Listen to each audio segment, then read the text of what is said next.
Hey guys, what's going on? It's Brian here, fresh out of quarantine, rocking a fresh new haircut, and not at all feeling hungover from my best friend's birthday party last night. Today's video is going to be all about the most popular video games that I didn't enjoy. Maybe you love them, but this is my video, not yours. And besides, do you even know who I think I am?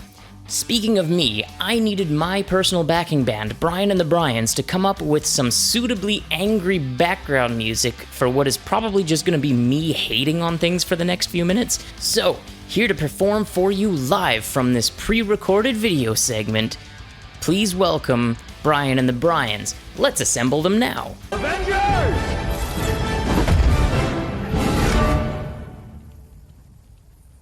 Assemble.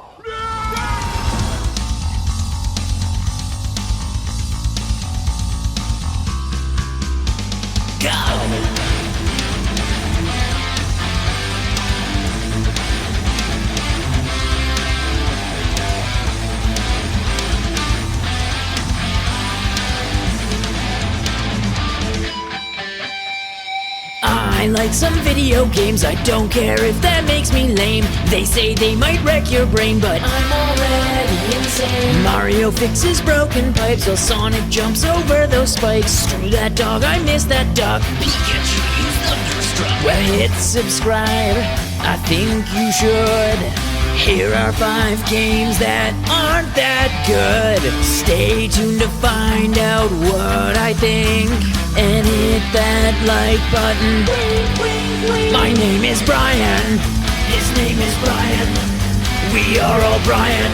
Here's a picture of a sea lion. I'm out of words. Use them in the verse. These rhymes are getting worse. Guitar solo.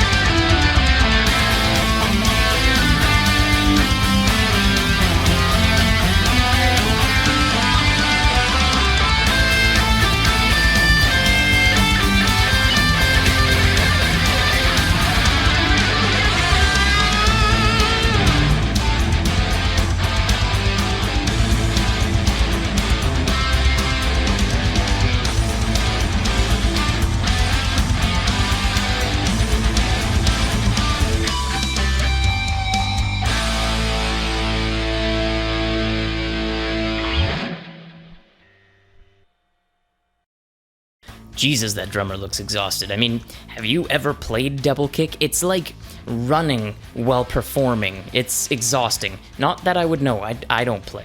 Brian plays. Other Brian. That Brian. Okay, so let's just get started here. As I mentioned before, these are very popular games that, for whatever reason, I just didn't like. I mean, I'm a simple man. Some might even say a stupid man. And they probably aren't even wrong. When it comes to games, I like action, feeling like a god beyond the realm of mere mortals, and boobs. Everyone likes boobs. I feel like that should just be on the mind of all developers whenever they conceptualize a game, you know? Like, if I were a developer, you know, and they were pitching an idea like, you know, let's make a game that challenges your problem-solving skills, you know, it's a puzzle game, it'll make you think, require creative solutions, and boobs. You know, boom, I'd automatically be more interested in that puzzle game than any other puzzle game on the market. And I don't even like puzzle games. Alright, so with those criteria in mind, let's kick this off. Coming in at number 5, Monster Hunter World. People seem to love this game for its... Yeah, I don't know why people love this game. I picked it up and was like, sweet, this is gonna be pure monster killing mayhem enjoyment. And I very quickly realized why it's called Monster Hunter and not Monster Killer. So I picked up the game, loaded into it, picked a character, and was told to go and find this monster. So I just kind of wandered around aimlessly trying to find some monster that may or may not be there. And after I finally did find it, I hit it like 3 times with a stick, only for it to run off again. And then I was told to go and search for this damn thing again.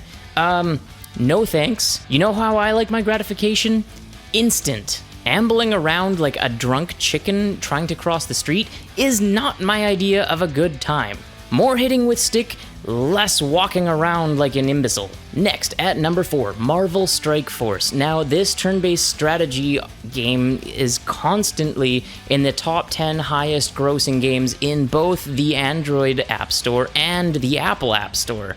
And after playing it for a little bit, it's not hard to see why. A single character in that game costs anywhere between like $50 and $80. You can buy an entire AAA title for the cost of one character in that game. And to make it worse, even if you buy one character, you can't really do anything with it because you need to have a squad of 5. So you're literally looking at hundreds of dollars just to get one squad to play with. Now, I should clarify, this game does run on a freemium model, meaning that you can obtain the characters without paying for them by beating your head against a brick wall doing the same thing over and over and over and over again. And it's just repetitive and boring. Not only that, you can't just pick your favorite characters. In order to compete at a reasonable level, you'll have to use specific meta teams. So if your favorite characters happen to be like Captain America and Thor based on that awesome scene from Avengers Endgame, too bad you're out of luck because you're about to get shit stomped by the Inhumans. Who? Alright, coming in at number 3 is... 3? Yeah, 3 is Borderlands, the pre-sequel. Now, you would think that this type of game would be perfect for a simple-minded fool like me that's all bronze and no brains. And in a certain way, that's true. I absolutely adored Borderlands 1 and 2, and the Tiny Tina Assault on something castle, it's a long name, fuck. Tiny Tina's Assault on Dragon Keep is probably one of my favorite DLCs for any video game ever. I laughed my ass off through multiple playthroughs of that DLC. The problem with the pre-sequel is that 2K Games didn't just go like, hey look, everybody wants more Borderlands, we'll just give them more Borderlands. They tried to reinvent the wheel. Like, why did they add the stupid oxygen mechanic? Nobody wants that! After about 20 minutes of it, I got so pissed off that I just turned off the game and I haven't played it since. It quite literally feels like they just put that mechanic in the game to say, hey, look what we can do. Nobody cared, man. Anyway, I hear that Borderlands 3 is awesome, and I'm actually waiting for it to go on sale on Steam because I'm a cheap bastard. And don't even get me started on the monstrosity that is the Epic Games launcher. I just refuse to use it outright. On to number 2, Marvel Ultimate Alliance 3. Now, on paper, this looks like, again, the perfect kind of game for me. You take that awesome tried and true Diablo-style hack and slash formula, sprinkle in some superheroes, and just for good measure, add in a new game plus mode for replayability. Now, where did they go wrong? I'll tell you where they went wrong. First of all, they forgot the golden rule of boobs.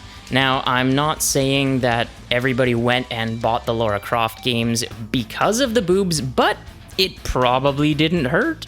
In all honesty though, this game was too dumbed down, even for me, and that's really saying something. The first Marvel Ultimate Alliance was easily the best one, because beyond the huge roster of characters, each one had lots of different skills that had lots of different power levels, so you could kind of customize each hero to how you like to play the game, whereas in the third one, they've now dumbed it down to the point that each character only has 4 skills, and each of those skills only has like 4 or 5 different levels you can upgrade it to. So with each character, you just kind of max it out, and then that's it. Not only that, they removed some features, like they took out the ability to equip different pieces of gear, so you could, again, kind of customize each character. Maybe, you wanted a character to add fire damage to his attacks or something like that. You can't do that anymore, so now each character is just kind of vanilla. You run around, and they took out grab. What the hell is Hulk without being able to grab a dude, pick him up, and like toss him over the edge of a cliff, Donkey Kong style? That's kind of Hulk's main wheelhouse.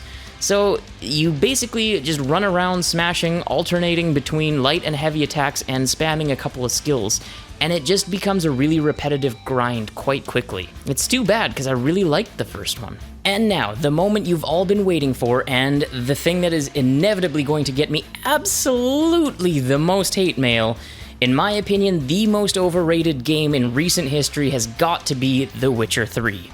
I can already hear you booing and throwing things at your screen. Please don't, you had to buy that, you idiot. So, The Witcher 3 is widely regarded as one of the best games ever made. And when you start the game, they did take my boob thing into consideration because one of the first things you see is a naked girl taking a bath, so great. Unfortunately, it's all downhill from there. After what felt like an eternity of people talking to each other for no real reason, you finally get to fight one monster where it was just a whole lot of dodge, dodge, dodge, smack, dodge, dodge, smack, dodge, dodge, cast pitiful little fireball, dodge, dodge some more until you finally wore him down. I mean, I just kind of felt like an average guy in that combat scenario, and I'm already an average guy in real life, so I don't want to escape being average to become more average. I want to be superpowered. Anyway, after that whole combat confrontation, you go into some sort of little bar thing where you get to watch more people talk, apparently, because it's a movie, I guess? I don't know. And then you end up playing Magic the Gathering, inexplicably, in some sort of card game. Like, look, man, I'll just trade Pokemon cards in real life. We don't need to do a game inside a game inside a game. This is not Inception or something. I honestly don't even know. I never saw Inception. Yeah, more booze, all right.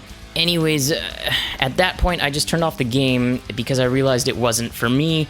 Again, I'm a simple kind of guy. If it takes me more than 5 minutes to get into something, I'm not gonna get into it. You gotta get my attention right away. Instant gratification, instant. Which probably explains why I'm like a two-pump chump in bed, because, you know, why would we bother doing all that stuff that takes place beforehand? Give me my 2 seconds of glory and I'm good. I'm the kind of guy that I like my movies with action, I like my beer cold, and I like my girls naked. It's not rocket surgery. Honestly, when I have to think too much, it makes my head hurt. And if I'm only gonna live once, I'm gonna live balls to the wall, baby. So anyways, guys, I hope you liked my take on why I think these 5 games are overrated.